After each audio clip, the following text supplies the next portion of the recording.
Now, UN Secretary-General Antonio Guterres has highlighted the links between corruption and conflict in Africa.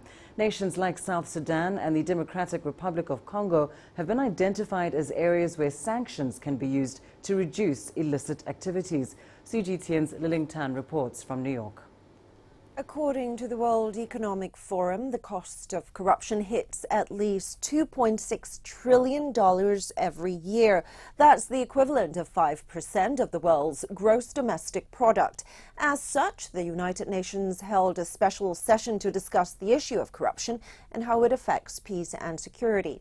The United Nations Secretary-General Antonio Guterres stressed it was something that every UN member nation must address. Member States must be on the front lines in the fight against corruption.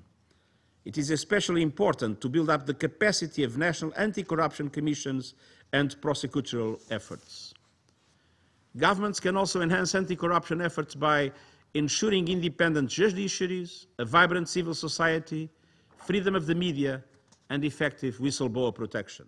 Terrorist organizations and militant fighters are often able to finance their activities as a result of corrupt practices within countries at a state level.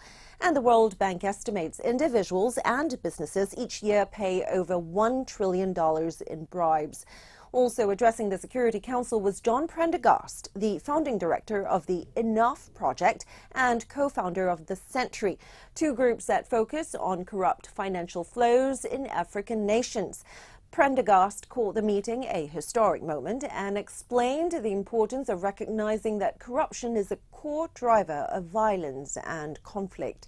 He also praised recent efforts by the U.S. Treasury to expand sanctions against individuals in African countries beset by conflict. The representative from Côte d'Ivoire compared corruption to gangrene in the way it attacks government and state institutions. He pointed out that the African Union has met several times this year to discuss the subject. The AU also declared 2018 as the year to overcome corruption and create a path forward to transform the continent. Liling, CGTN, New York.